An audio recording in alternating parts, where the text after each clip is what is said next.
Et si ce que tu crois être toi n'était qu'une version provisoire? Il y a dans chaque être humain une sensation difficile à nommer. Une impression tenace qu'il manque quelque chose, que la vie pourrait être plus pleine, plus vraie. C'est un vide que l'on tente de remplir avec des distractions, des objectifs, des relations, mais rien n'y fait. Cette absence persiste. Ce vide n'est pas un échec. C'est un indice. Le signal que quelque chose de profondément essentiel a été mis de côté. Ce n'est pas que tu ne sais pas qui tu es. C'est que tu l'as temporairement oublié. L'oubli de soi n'est pas une malédiction. C'est une étape. Et peut-être même une condition nécessaire à la redécouverte. Depuis le jour de notre naissance, nous sommes plongés dans un système de croyances. On nous enseigne ce qui est bien, ce qui est mal, ce qui est réel, ce qui est possible. Très tôt, on nous dit comment être pour être aimé, accepté, reconnu. Et petit à petit, sans même s'en rendre compte, on commence à jouer un rôle. Un personnage. Celui qu'on attend de nous. Et derrière ce personnage, l'âme se tait. Pas parce qu'elle est partie, mais parce que l'on a cessé de l'écouter. Ce voile qui s'installe entre toi et ta vérité n'est pas visible. Il n'est ni fait de matière, ni d'ombre. Il est fait d'habitude, de peur, de mémoire collective. C'est un brouillard dense tissé de pensées apprises, de jugements répétés, de doutes implantés. Il devient normal, presque confortable. Mais il éloigne. Tu ne t'en rends pas compte tout de suite. Parce que tout le monde vit comme ça. Parce que la société entière fonctionne sur ce mode. Production, performance, validation. On te donne des objectifs, des règles, des cases. Et on t'applaudit si tu rentres dedans. Mais au fond, une petite voix résiste. Elle te murmure que tu n'es pas là pour cocher des cases, mais pour incarner une vibration unique. Que tu n'es pas ici pour survivre, mais pour te souvenir. Te souvenir que tu es plus qu'un corps, plus qu'une histoire, plus qu'un prénom. Le grand oubli n'est pas une punition. C'est un mécanisme ancien. Un passage nécessaire dans l'expérience humaine. Avant de se rappeler, il faut avoir oublié. Et dans cette amnésie spirituelle, il y a un potentiel immense, celui de redécouvrir par soi-même ce qui a toujours été là. Ce que les traditions appellent le voile est ce filtre qui te fait croire que tu es séparé. Séparé des autres, séparé du divin, séparé de ton propre cœur. Mais cette séparation est une illusion. Elle n'existe que tant que tu y crois. Il y a des moments dans la vie où ce voile se fissure. Une perte, un choc, une nuit noire de l'âme. Ou parfois, un simple regard, une phrase, une musique. Quelque chose te traverse et tu te rappelles. Fugacement. Un goût, une fréquence, une présence. Et tout change. Parce que tu réalises que tu n'as jamais été ce que tu croyais être. Que le vide que tu ressentais était en réalité l'appel de ton âme, te demandant de revenir à la maison. Ce retour n'est pas un lieu. C'est un état. Un basculement de perception. Une décision intime. Celle de ne plus croire aux limites que l'on t'a imposées. Celle de laisser tomber le masque. De cesser de jouer un rôle. Mais ce choix n'est pas facile. Car tout autour de toi te pousse à rester endormi. La routine, le bruit, l'instantanéité. Le monde moderne ne valorise pas le souvenir intérieur. Il le moque. Il le nie. Il le caricature. Et pourtant, il suffit d'un instant de silence, d'un souffle, pour sentir que c'est vrai. Que ce n'est pas un concept, mais une réalité plus vaste que tout ce qu'on t'a appris. Tu n'as pas à chercher à l'extérieur ce qui brûle déjà en toi. Ce premier pas vers le souvenir est le plus difficile. Non pas parce qu'il demande un effort, mais parce qu'il exige une sincérité totale. Celle d'oser se dire « Et si je m'étais trompé sur moi-même ? Et si ce que je suis était infiniment plus grand que ce que je crois ?» C'est dans ce doute sacré que commence le chemin du retour. Ce voile qui obscurcit la vérité n'est pas solide. Il est subtil. Il se dissout au contact de la présence, de la conscience, de l'attention. Et chaque fois que tu choisis l'authenticité au lieu de la conformité, tu en arraches un fil. Chaque fois que tu suis ton intuition malgré la peur, tu l'affaiblis. Chaque fois que tu regardes quelqu'un avec le cœur, tu le déchires un peu plus. Et un jour, il tombe. Et tu réalises que derrière ce brouillard, il y avait toi. Le vrai toi. Celui que rien ni personne ne peut définir. Celui que tu es venu incarner. Celui qui a toujours été là. Il ne se manifeste pas par un tonnerre. Il ne frappe pas à ta porte avec fracas. Il ne bouleverse pas ta vie du jour au lendemain. Le souvenir spirituel, lorsqu'il s'éveille pour la première fois, le fait dans un chuchotement. Un détail qui t'émeut sans raison. Une musique qui réveille une émotion ancienne. Une rencontre qui semble étrangement familière. Ces moments n'ont l'air de rien. Mais pour l'âme, ce sont des signaux puissants. Des rappels subtils que quelque chose t'appelle de l'intérieur. Le premier signe, c'est souvent une insatisfaction profonde, même au cœur de ce que les autres considèrent comme une réussite. Tout semble à sa place en surface, une vie stable, une apparente sécurité. Et pourtant, quelque chose sonne faux. Comme une partition bien jouée, mais sans âme. Puis viennent les synchronicités. Des coïncidences si précises, si improbables, qu'elles défient le hasard. Un mot entendu 3 fois le même jour. Un livre tombé entre tes mains pile au bon moment. Un rêve qui répond à une question que tu n'as jamais osé poser. Le monde extérieur commence à refléter ton monde intérieur.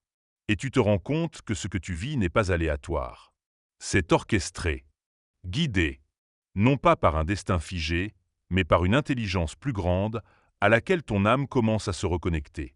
Tu ressens également un désintérêt croissant pour le superficiel. Les conversations creuses te fatiguent. Les activités mécaniques perdent leur sens. Tu n'as plus envie de faire comme tout le monde. Pas par rébellion, mais parce que tu perçois que ta vie a une autre direction, une autre profondeur. Tu ressens une nostalgie étrange. Pas d'un lieu, d'un état. Comme si tu avais connu une paix, une unité, une clarté, et que tu essayais de t'en souvenir. Comme un rêve que tu aurais vécu il y a très longtemps, mais dont la sensation persiste au réveil. Et puis il y a les éclats de présence. Ce moment où tu regardes le ciel, et tu sens que tout est juste. Que tu n'as rien à prouver, rien à atteindre. Que tu es simplement là, entier, vivant. C'est fugace. Mais dans cette fraction de seconde, tu te sens reconnecté à quelque chose de vaste, de doux, d'évident. Ce n'est pas un concept. Ce n'est pas une croyance. C'est une expérience directe. Et une fois que tu l'as goûté, même brièvement, plus rien n'est pareil. Tu ne peux plus totalement retourner dans l'ancien monde. Tu peux faire semblant, bien sûr. Jouer le jeu un moment. Mais une partie de toi sait désormais. Elle sait que le silence contient plus de réponses que 1000 discours. Elle sait que le cœur ressent avant que l'esprit comprenne. Elle sait que ce qui t'attend ne vient pas de l'extérieur, mais de l'intérieur. Ce réveil progressif crée souvent un tiraillement intérieur. Une partie de toi veut avancer, s'ouvrir, explorer cette nouvelle dimension. Et une autre veut revenir à la normalité, rester dans le connu, protéger l'ancien toi. C'est normal.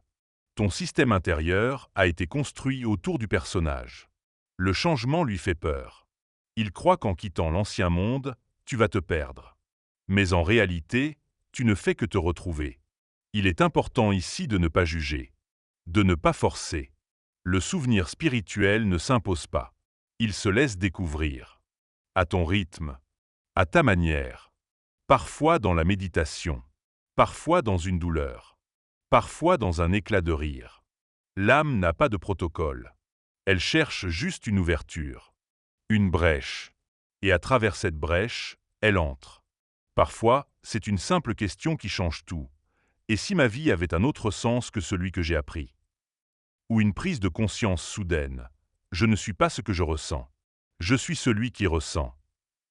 Ou encore un désir inexplicable. Apprendre, chercher, comprendre des choses qui ne t'intéressaient pas avant. Lire sur la conscience, l'énergie, les anciens savoirs. Être attiré par des lieux, des mots, des symboles qui te semblent familiers sans raison logique. Ce sont les balbutiements du souvenir. Des frissons, des intuitions, des soupirs d'âme. Et plus tu les accueilles, plus ils grandissent. Bientôt, tu ne ressens plus seulement des éclairs de vérité. Tu commences à construire ta vie autour d'eux. Tu changes ta manière d'écouter, de parler, d'agir. Tu cherches la cohérence. Tu veux que chaque acte reflète ce que tu ressens dans ton cœur. C'est le début de la métamorphose. Et même si rien ne change à l'extérieur immédiatement, ton monde intérieur, lui, est déjà en train de basculer. Tu l'as sûrement déjà ressenti. Ce moment étrange où tu es seul, sans bruit, et soudain une pensée te traverse. Il y a plus que ça. Elle ne vient pas de la peur. Elle ne vient pas du mental. C'est une sensation nue, brute, presque silencieuse, qui émerge de quelque part que tu n'arrives pas à localiser. Et pourtant, elle est là, présente, évidente. C'est l'appel de ton âme. Mais avant même que tu puisses l'accueillir, ton mental s'active. C'est quoi cette pensée? Pourquoi je ressens ça? Est-ce logique? Est-ce vrai? Et l'appel s'étouffe, enterré sous une avalanche d'analyses, de doutes, de réflexes de protection. L'éveil intérieur ne demande pas de comprendre. Il demande de ressentir, d'écouter, d'oser faire confiance à ce que l'on ne peut pas expliquer. Le mental est un outil formidable, mais il n'est pas conçu pour capter l'âme. Il est fait pour organiser, planifier, résoudre. L'âme, elle, fonctionne sur une fréquence différente, celle de la présence, de l'intuition, de l'évidence. Reconnaître l'appel de l'âme, c'est accepter que quelque chose en toi sait, sans avoir besoin de prouver. Mais ce n'est pas facile. On t'a appris à tout justifier, à avoir des raisons, à mettre des mots. Alors quand une vibration monte en toi sans logique apparente, tu as le réflexe de la rejeter, parce que tu ne sais pas quoi en faire. Et pourtant, c'est souvent dans ces moments inexplicables que l'essentiel se révèle. Un frisson devant une œuvre d'art, des larmes sans tristesse, une paix soudaine sans cause extérieure. Ce sont des messages, des portes. Et plus tu essaies de les analyser, plus tu t'en éloignes. L'éveil commence quand tu décides de faire taire, même un instant, le besoin de tout comprendre. Car ce que ton âme t'envoie n'est pas un concept. C'est un vécu. Et ce vécu, tu ne peux l'intégrer qu'en l'habitant pleinement, en l'acceptant sans condition, même s'il est flou, même s'il semble déconnecté de ta réalité actuelle. Peut-être que ton environnement actuel ne reflète pas encore cette lumière intérieure. Peut-être que les gens autour de toi ne te comprennent pas. Peut-être même que tu te sens fou de ressentir tout cela. Mais tu n'es pas fou. Tu es en train de te réveiller. Et ce réveil n'a pas besoin d'approbation extérieure. Il n'a pas besoin d'être validé. Il a seulement besoin d'être vécu. L'âme ne crie pas. Elle chuchote. Elle ne t'impose rien. Elle t'invite. Elle ne te montre pas un plan détaillé.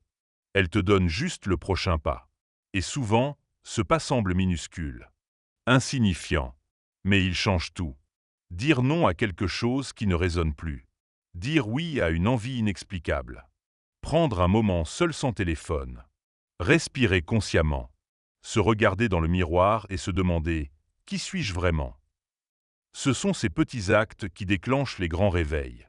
Et ils ne se produisent pas dans des retraites lointaines ou des cérémonies compliquées. Ils se produisent dans l'ordinaire, dans le quotidien. Car l'âme n'attend pas que tu partes ailleurs pour te parler. Elle t'attend ici, maintenant, dans la cuisine, dans les embouteillages, dans ton regard perdu. Reconnaître son appel, c'est accepter d'être touché sans défense. C'est dire « je ne comprends pas, mais je sens que c'est vrai ». Et dans cette vérité sans explication, tu t'ouvres à une intelligence plus vaste que la logique. Tu entres dans le domaine du sacré. Car l'éveil, ce n'est pas une idée. C'est un état. Un état où l'on cesse de chercher dehors ce qui ne peut s'activer qu'en dedans. Un état où le mystère devient plus précieux que la certitude. Un état où tu commences à voir non pas avec tes yeux, mais avec ton être. Et tout change. Tu ne vis plus pour te conformer, mais pour te révéler. Tu ne parles plus pour convaincre, mais pour vibrer. Tu ne cherches plus à tout contrôler, mais à danser avec la vie. Ce n'est pas une fuite. C'est un retour. Un retour à ce qui a toujours été là. Silencieux, patient, intact, ton âme. Il y a un moment, dans le parcours intérieur, où les mots ne suffisent plus. Tu as lu, écouté, compris. Tu as senti des frissons, reconnu des vérités, vécu des instants de lucidité. Mais quelque chose en toi en veut plus. Pas plus de connaissances. Pas plus d'explications. Plus de présence. C'est à ce moment-là que le silence devient essentiel. Pas le silence extérieur. Pas l'absence de bruit. Mais ce silence intérieur où plus rien ne cherche, plus rien ne commente, plus rien ne résiste. Juste un espace. Vaste. Nu. Profond. Un seuil. Un endroit sacré. Le mental déteste ce silence. Il le trouve vide, inutile, gênant. Il veut faire, analyser, avancer. Mais l'âme, elle, s'y sent chez elle. Car dans ce silence, elle peut enfin parler. Non pas avec des mots, mais avec une clarté que seul le cœur peut comprendre. Le seuil de la reconnexion commence là, dans cet instant suspendu où tu arrêtes de vouloir atteindre et que tu acceptes simplement d'être. Tu ne cherches plus, tu laisses venir. Tu ne forces plus, tu accueilles. Et dans cette disponibilité, une nouvelle fréquence s'installe. Une paix profonde, douce, qui ne dépend de rien. Elle ne vient pas de l'extérieur. Elle ne te demande pas de changer. Elle t'embrasse tel que tu es. Mais atteindre ce seuil demande du courage. Car pour entrer dans le silence, il faut laisser tomber les masques. Celui du « je sais », celui du « je contrôle », celui du « je suis comme on m'a dit d'être ». Le silence les dissout. Il ne te juge pas. Il ne t'évalue pas. Mais il t'oblige à être vrai. Et c'est là que commence la véritable transformation. Car dans ce silence, ce que tu fuyais remonte. Les émotions refoulées. Les pensées oubliées. Les mémoires enterrées. Tout ce que tu n'as jamais voulu voir. Et c'est précisément en les regardant, sans fuir, que tu te libères. Le silence est un miroir. Il ne te montre pas ce que tu veux voir. Il te montre ce qui est. Et ce qui est, aussi douloureux ou sublime soit-il, est toujours la porte vers une vérité plus grande. Certaines traditions parlent de ce moment comme d'une mort symbolique. La mort de l'ancien toi, de l'ego qui tenait les rênes. Et cette mort, aussi inconfortable soit-elle, est la condition de la renaissance. Car après le vide, vient la lumière. Pas une lumière extérieure. Pas une solution magique. Une clarté intérieure. Un savoir sans mots. Une certitude silencieuse que tu es exactement à ta place. Que tu n'as jamais été perdu. Que tu as juste oublié de t'écouter. Dans ce silence, tu retrouves ton axe. Tu n'as plus besoin de plaire. Tu n'as plus besoin de prouver. Tu es. Et cela suffit. Et étrangement, plus tu t'enracines dans ce silence, plus tu ressens la vie avec intensité. Les couleurs deviennent plus vives. Les sons plus riches. Les émotions plus vraies. Parce que tu n'es plus dans l'interprétation. Tu es dans l'expérience. Le silence te ramène à l'instant présent. Et l'instant présent, c'est là que l'âme vit. Pas dans le passé. Pas dans les plans du futur. Ici, maintenant, dans ton souffle, ton regard, ton simple être. Il n'y a rien à atteindre. Rien à mériter. Il y a juste à revenir. Et ce retour, tu peux le faire à tout moment. Il ne dépend de personne. Il ne coûte rien. Il suffit de t'arrêter, de respirer et d'écouter. Derrière le silence, il y a toi. Le vrai toi. Celui que tu cherches depuis toujours. Il existe un moment dans le parcours spirituel où la compréhension ne suffit plus. Où l'intuition demande un acte. Un ancrage. Un rituel personnel. Et c'est là qu'intervient ce que beaucoup appellent la technique interdite. Non pas interdite parce qu'elle est dangereuse, mais parce qu'elle est puissante. Et ce qui est puissant fait peur à ceux qui ne peuvent le contrôler. Cette technique n'est pas un outil extérieur. Ce n'est pas un rituel figé, ni une méthode figée dans une tradition. C'est un processus vivant, organique, qui active quelque chose d'ancien en toi, la mémoire sacrée que ton âme porte depuis toujours. Tu ne l'apprends pas. Tu la retrouves. Elle ne s'enseigne pas avec des mots. Elle se transmet par résonance. Elle s'éveille dans le silence, dans la présence, dans la sincérité absolue d'un cœur prêt à se rappeler. Mais alors, en quoi consiste-t-elle? Elle commence par un choix, celui de cesser de fuir, de ne plus regarder à l'extérieur ce qui ne peut que venir de l'intérieur. C'est un retour à soi si radical que tout le reste s'efface. Ce n'est pas une posture, mais une disposition. Ce n'est pas un effort, mais un relâchement. La technique interdit le masque. Elle t'invite à entrer dans une présence pure, nue, sans rôle, sans décor. Une présence si entière qu'elle dissout les voiles, les mensonges, les croyances. Et c'est dans cette nudité de l'être que la mémoire cellulaire se réactive. Cette mémoire ne vit pas dans ton cerveau. Elle vit dans ton corps, dans ton champ énergétique, dans tes cellules. Elle est là, gravée comme une fréquence. Une vibration spécifique que seul ton état d'alignement peut réveiller. Ce processus n'est pas mental. Il est vibratoire. Il repose sur 3 fondations simples mais essentielles. L'attention soutenue. Porteur ton regard intérieur vers un point précis de ton corps, souvent le cœur, et y rester. Non pas pour contrôler, mais pour observer. Accueillir. L'émotion élevée. Évoquer une fréquence émotionnelle noble. La gratitude, l'amour pur, la compassion. Pas pour faire joli, mais parce que ces émotions ouvrent des portails dans ta biologie. La visualisation cohérente. Non pas imaginer un futur idéal, mais ressentir dans ton corps que ce futur est déjà là. L'incarner dans le présent. Te voir comme étant déjà ce que ton âme sait que tu es. Quand ces 3 éléments s'alignent, un champ s'active. Un champ énergétique cohérent qui permet à des informations anciennes de remonter. Ce ne sont pas toujours des souvenirs visuels. Ce sont souvent des ressentis, des compréhensions soudaines, des certitudes profondes qui n'ont besoin d'aucune validation. Tu ne te souviens pas avec la tête. Tu te souviens avec ton être.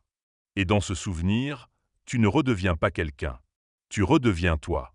Celui que tu as toujours été avant les rôles, avant les blessures, avant les mensonges.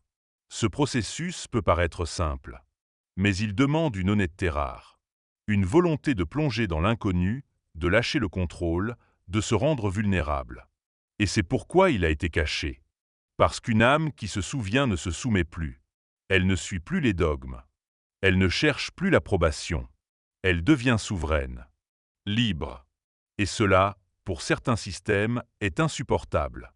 Mais toi, si tu es ici, si tu entends ces mots, c'est que cette liberté vibre déjà en toi. La technique interdite n'est pas un secret réservé à une élite. Elle est accessible à tous, à chaque instant. Elle demande juste une seule chose, ta présence sincère. Et lorsque tu entres dans cet espace, tu ne le quittes plus jamais vraiment. Il y a des pratiques qui semblent simples, mais qui, lorsqu'elles sont comprises dans leur essence, changent une vie entière. Les anciens savaient que le corps est un temple, mais que l'attention est la clé qui l'ouvre, que l'émotion est l'énergie qui l'anime, et que la visualisation est la forme que prend l'esprit pour créer. Quand ces 3 éléments s'unissent, quelque chose de profond s'active, la mémoire de l'âme. Ce n'est pas une technique ésotérique, c'est une science intérieure. Et voici comment cela fonctionne. 1. L'attention, ce que tu regardes s'éveille. L'attention est comme une lumière. Là où tu la poses, la conscience s'active. Le problème, c'est que dans notre quotidien moderne, notre attention est dispersée, fragmentée, tirée dans 1000 directions à la fois. Notifications, tâches, distractions. Mais ton âme ne peut se révéler que dans la concentration, pas dans l'effort, dans la stabilité. Quand tu ramènes doucement ton attention vers l'intérieur, vers un point de ton corps, le cœur, souvent, tu reviens au centre. Et ce centre devient vivant. Tu ne fais rien de spectaculaire. Tu observes. Tu ressens. Tu es là. Et ce simple acte d'attention soutenue crée un espace de transformation. Car ce que tu regardes avec amour s'ouvre. Ce que tu observes sans jugement se libère. 2. L'émotion, l'énergie qui donne vie.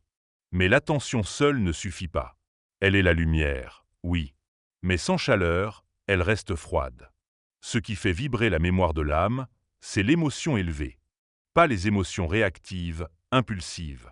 Pas la peur ou l'excitation temporaire. Mais les grandes émotions, gratitude, compassion, émerveillement, amour pur. Quand tu ressens profondément l'une de ces émotions, ton corps entre dans une cohérence. Ton cœur envoie un signal harmonieux à ton cerveau. Et toute ta physiologie change. Tu n'es plus en mode survie. Tu entres dans un état de création. C'est dans cet état que ton champ énergétique s'expand, que ta vibration augmente, et que les anciens souvenirs peuvent émerger, non pas des scènes précises, mais des compréhensions, des révélations. Une émotion authentique élève ton être. Elle ouvre des portes invisibles. Et lorsqu'elle est couplée à une attention stable, la magie commence. 3. La visualisation, incarner ce que tu es déjà. La plupart des gens visualisent pour obtenir.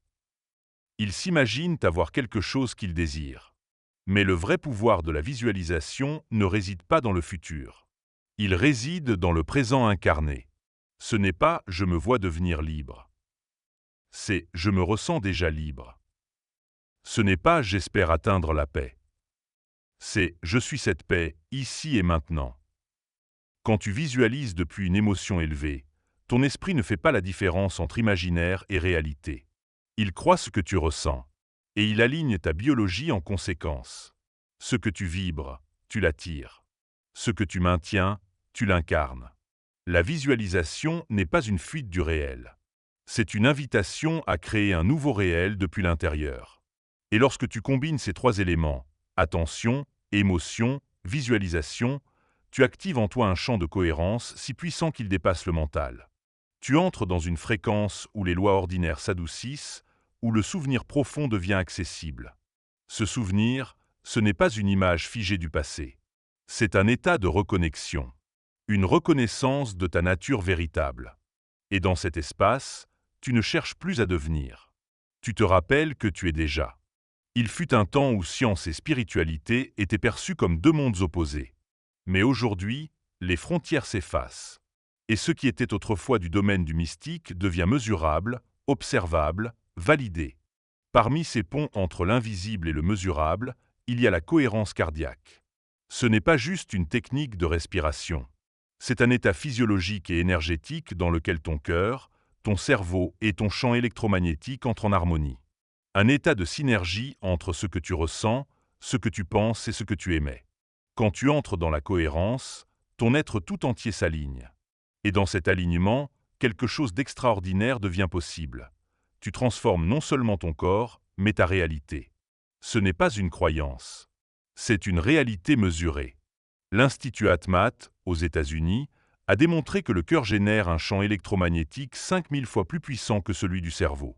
Et ce champ ne reste pas enfermé dans ton corps. Il s'étend autour de toi, interagit avec ton environnement, influence les autres. Et ce champ change radicalement selon ton état intérieur. Quand tu es en peur, en stress, en agitation, le champ devient chaotique. Il désorganise tes systèmes internes. Il te coupe de ton intuition. Il brouille ta perception. Mais quand tu entres dans un état de gratitude, de calme, d'amour, tout se synchronise. Ton cœur rentre dans une fréquence stable. Ton cerveau suit. Ton champ devient harmonieux. Et ton corps commence à se réparer. Littéralement. C'est cela, l'alchimie intérieure. Et ce n'est pas réservé à une élite. C'est accessible à tous. Il suffit de quelques minutes par jour. Quelques minutes pour respirer lentement, profondément, en plaçant ton attention sur le cœur. Puis, doucement, évoquer une émotion élevée. Gratitude, amour, apaisement. Et rester là. Pas pour faire. Pas pour obtenir. Juste pour vibrer. Juste pour exister depuis cet espace-là. Au début, ce sera subtil. Peut-être même imperceptible. Mais si tu continues, si tu persistes, quelque chose s'ouvre. Et cette ouverture n'est pas mentale. Elle est cellulaire. Elle est énergétique. Tu sens que tu n'as plus besoin de forcer. Tu n'as plus besoin de contrôler. Tu es. Et ce simple état d'être commence à attirer à toi des expériences différentes. Des synchronicités. Des guérisons. Des rencontres. Parce que ce que tu vibres devient ton filtre. Et ce que tu émets revient. La cohérence cardiaque devient alors bien plus qu'un outil. Elle devient un état naturel de fonctionnement. Un ancrage. Une base. Et plus tu pratiques, plus ton système s'y habitue. Tu deviens stable au milieu du chaos. Présent au milieu du bruit. Centré, même quand tout autour s'agite. Et c'est là que la spiritualité rejoint la science. Quand le ressenti devient mesurable, quand l'énergie devient une donnée, quand le mystère se fait évidence. Mais attention, ce n'est pas une magie. Ce n'est pas un raccourci. C'est une pratique. Une discipline douce, mais constante. Chaque jour, tu choisis réagir ou respirer. Te contracter ou t'ouvrir. Survivre ou incarner. Et ce choix, répété, devient un état. Puis une identité. Puis une réalité. La cohérence cardiaque n'est pas une finalité. C'est un tremplin. Vers une autre manière de vivre. De penser. d'aimer, et surtout, vers une manière plus claire, de te souvenir de qui tu es. Il y a en chacun de nous un personnage. Un masque forgé lentement, patiemment, depuis l'enfance. Une construction faite d'habitudes, de croyances, de blessures, de rôles appris. Ce personnage nous a protégés. Il nous a permis d'avancer, de fonctionner dans un monde qui valorise la performance, le contrôle, l'image. Mais vient un moment où ce personnage devient trop étroit. Il ne contient plus l'ampleur de ce que tu ressens. Il ne sait pas quoi faire de ta lumière. Il résiste à l'expansion. Il t'étouffe. Et c'est là que commence le désenvoûtement. Ce mot est fort, volontairement, car il s'agit bien d'un sortilège. Pas magique, mais mental. Pas lancé par quelqu'un d'autre, mais intégré par toi-même à force d'y croire. Tu as cru être cette identité sociale. Tu as cru être ton passé, tes erreurs, tes succès. Tu as cru être tes émotions, tes pensées, ton histoire. Et tu as tout fait pour faire tenir ce costume. Mais l'âme, elle, ne rentre dans aucun costume. Et un jour, elle pousse. D'abord doucement, puis avec insistance. Et quand elle pousse, le personnage craque. C'est inconfortable, car tu perds tes repères. Tu ne sais plus comment te présenter. Tu ne sais plus quoi dire aux autres. Tu sens que ce que tu étais ne te définit plus, mais tu ne sais pas encore qui tu es devenu. C'est une zone floue, un entre-deux. Et c'est là que beaucoup abandonnent. Parce qu'ils veulent des certitudes. Parce qu'ils veulent redevenir quelqu'un. Mais ce que ton âme te propose, ce n'est pas un nouveau rôle. C'est la fin des rôles. C'est une vie vécue depuis l'essence, non depuis l'image. Le désenvoûtement ne se fait pas en un jour. Il se fait par couches, par révélations successives. Chaque fois que tu lâches un « je dois », un « il faut », un « je suis censé », tu t'allèges. Chaque fois que tu cesses de plaire pour être vrai, tu te désenvoûtes. Et plus tu laisses tomber les masques, plus tu te sens nu. Mais cette nudité n'est pas une faiblesse. C'est une force, car elle t'ancre dans le réel. Tu ne vis plus pour impressionner. Tu vis pour exprimer. Tu ne cherches plus à paraître. Tu oses être. Et dans cette authenticité radicale, quelque chose d'incroyable se produit. Tu deviens magnétique. Parce que les gens reconnaissent en toi quelque chose qu'ils ont oublié en eux. Ta vérité réveille la leur. Ta transparence apaise leur défense. Ton courage leur rappelle le leur. C'est ça, le pouvoir du désenvoûtement. Il libère non seulement toi, mais aussi ceux qui t'entourent. Mais attention, ce processus dérange. Certaines personnes quitteront ta vie. Non parce qu'elles te détestent, mais parce qu'elles ne savent plus interagir avec ce nouveau toi. Elles étaient à l'aise avec ton personnage, pas avec ton être. Et ce deuil-là est nécessaire. Il ouvre la porte à de nouvelles connexions. Des liens basés non sur l'histoire, mais sur l'âme. Des relations où chacun peut être pleinement lui-même. Sans masque, sans peur. Le désenvoûtement est un effondrement sacré. Ce n'est pas la fin de ton identité. C'est la naissance de ta présence. Et cette présence n'a pas besoin de se définir. Elle se vit. Elle se ressent. Elle transforme tout ce qu'elle touche. Tu n'as plus besoin de convaincre. Tu es devenu la preuve.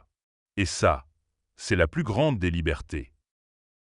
Il y a une sagesse oubliée, celle de l'équilibre.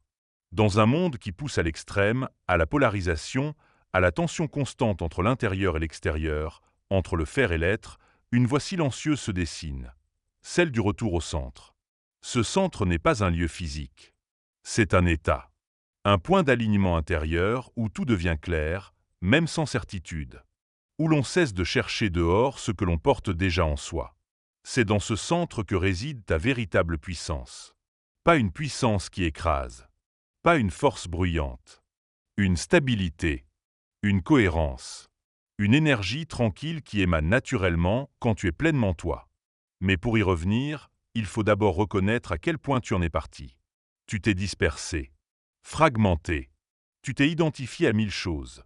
Ton passé, ton nom, tes émotions, ton apparence, tes ambitions. Et dans cette identification, tu t'es éloigné. Ce n'est pas une faute. C'est un oubli. Et maintenant, tu te rappelles. Le retour au centre commence quand tu arrêtes de courir. Quand tu cesses de vouloir être quelqu'un d'autre. Quand tu renonces à l'idée de devoir te mériter. Tu n'as rien à prouver. Tu as juste à te retrouver. Ce centre ne te juge pas. Il ne t'impose rien. Il t'accueille. Et plus tu y reviens, plus tu deviens canal. Canal de quoi? De toi-même. De cette vérité intérieure qui n'a pas besoin de se justifier. De cette voix douce mais ferme qui sait, sans expliquer. De cette vibration qui émerge quand tu n'es plus en représentation, mais en résonance. Être canal, ce n'est pas transmettre des vérités absolues. C'est oser partager ce qui te traverse, depuis ton authenticité la plus brute. Et cela change tout. Ta parole devient plus simple, mais plus percutante. Ton regard devient plus calme, mais plus profond. Tes gestes deviennent plus lents, mais plus justes. Parce que tu n'agis plus pour obtenir. Tu agis depuis l'alignement. Et cet alignement crée un champ. Un champ dans lequel les autres se sentent en sécurité. Un espace où ils peuvent, eux aussi, se déposer. Respirer. Se souvenir. Devenir canal, ce n'est pas être parfait. C'est être vrai. Et cela demande du courage. Car tu ne peux plus te cacher. Tu ne peux plus tricher. Tu n'as plus d'excuses. Tu n'attends plus que l'extérieur change. Tu deviens le changement. Tu n'attends plus que quelqu'un te valide. Tu valides ta propre lumière. Et c'est là que ton pouvoir se déploie. Pas parce que tu le veux, mais parce que tu es aligné. Le centre, ce n'est pas un état figé. C'est une danse. Un mouvement subtil entre présence, écoute et expression. Et cette danse devient ta pratique quotidienne. Tu n'as plus besoin de grands discours. Tu marches, tu respires, tu vis depuis cet axe. Et tout en toi devient message. Le retour au centre, c'est la fin de la division intérieure. C'est la paix retrouvée. C'est l'instant où tu comprends que tu n'as jamais été séparé. Juste distrait. Et maintenant, tu es de retour. Il est facile de croire que le chemin spirituel est solitaire. Et pourtant, à mesure que tu avances, que tu te déshabilles de tes anciens rôles, que tu touches ta vérité la plus nue, tu réalises une chose essentielle. Nous sommes liés. Non pas dans une dépendance, mais dans une résonance. Ce que tu te rappelles de toi réveille quelque chose chez l'autre. Ce que tu guéris en toi libère une fréquence dans le champ collectif. Ce que tu oses exprimer autorise les autres à faire de même. Ton souvenir est un levier, une onde. Et cette onde touche bien plus loin que ce que tu peux voir. Tu n'as pas besoin de convaincre. Tu n'as pas besoin de forcer. Il te suffit d'être. De vibrer depuis cet espace où l'âme parle, où la lumière ne se cherche plus, mais s'émane. Il y a aujourd'hui un appel global. Une aspiration profonde chez des millions d'êtres humains à se reconnecter. À sortir du mensonge. À s'arracher à l'illusion. Ce que tu ressens, des milliers d'autres le ressentent aussi. Ce que tu vis, d'autres l'ont vécu ou s'y préparent. Ce que tu transmets, même sans le savoir, entre en eux comme une graine. Et parfois, il suffit d'une seule phrase, d'un regard, d'un geste authentique pour activer cette graine. Alors non, tu n'es pas trop petit. Non, tu n'es pas insignifiant. Tu es une note dans une grande symphonie. Et quand tu joues ta note avec justesse, tu rends toute la musique plus belle. Cette vibration collective, ce n'est pas un concept abstrait. C'est une réalité vibratoire. Des chercheurs ont mesuré comment les champs électromagnétiques des humains interagissent, s'influencent, s'harmonisent. Et ces champs changent en fonction de ton état intérieur. Quand tu vibres la peur, tu nourris un champ de peur. Quand tu vibres la paix, tu offres un ancrage au monde. Et même si cela semble invisible, cela agit. Cela soutient. Cela construit. C'est ça, la véritable contribution. Tu n'as pas besoin de devenir un maître, un guide, un enseignant. Tu peux l'être en silence, en présence, en rayonnement. Et plus tu incarnes ta lumière, plus tu inspires. Non pas en imposant, en révélant. Le monde a besoin de personnes réveillées. Pas parfaites, présentes, ancrées, authentiques. Des êtres capables d'écouter sans juger, de parler sans dominer, de créer sans écraser. Des êtres qui se rappellent, pour que les autres se rappellent aussi. Et plus nous sommes nombreux à vibrer dans cette fréquence, plus l'ancien monde s'effrite. Pas dans le conflit, dans la désuétude. Il devient obsolète face à l'évidence d'un nouveau paradigme. Un monde basé sur l'être, sur l'écoute, sur la conscience. Et tout commence par toi. Tu n'as jamais été perdu. Tu as simplement été immergé dans une expérience d'oubli. Une plongée volontaire dans les voiles, les croyances, les émotions, les rôles, pour mieux te rappeler, un jour, que tu n'as jamais cessé d'être. Ce chemin que tu parcours n'est pas linéaire. Il est spiralé. Chaque étape, chaque révélation, chaque chute même, te ramène un peu plus près de ce que tu as toujours été. Un être complet, vibrant, libre. Le souvenir de l'âme n'est pas une quête héroïque avec une fin spectaculaire. C'est une reconnexion intime, discrète, souvent silencieuse, mais radicalement transformatrice. C'est un retour à l'essentiel. À toi. Et ce retour ne passe pas par l'effort. Il passe par l'abandon. L'abandon des masques, des « je devrais », des « je ne suis pas encore prêt », des « je ne mérite pas encore ». Tu n'as rien à attendre. Tu n'as pas besoin de devenir. Tu peux simplement te permettre d'être. Être là. Entier. Ouvert. Et dans cette ouverture, dans cette nudité de l'instant, tout s'aligne. Tu te rappelles non pas en pensant, mais en vibrant, en vivant, en respirant depuis l'espace du cœur, du silence, de la présence. Rappelle-toi, tu n'as pas à te forcer à évoluer. Tu évolues naturellement quand tu te rappelles qui tu es. L'âme ne cherche pas à performer. Elle cherche à s'exprimer. Elle ne te demande pas de prouver. Elle te demande de t'autoriser. Alors, chaque fois que tu doutes, reviens. Reviens au souffle. Reviens à la sensation. Reviens à la paix qui précède les mots. Et sache que tu n'es jamais seul.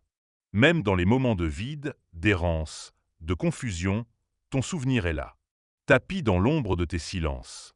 Prêt à jaillir dès que tu t'arrêtes. Dès que tu écoutes. Le monde a besoin de toi. Pas de ton personnage. Pas de ta perfection. De ton essence. Et cette essence, tu la retrouves dans chaque acte sincère. Dans chaque regard aimant. Dans chaque choix aligné.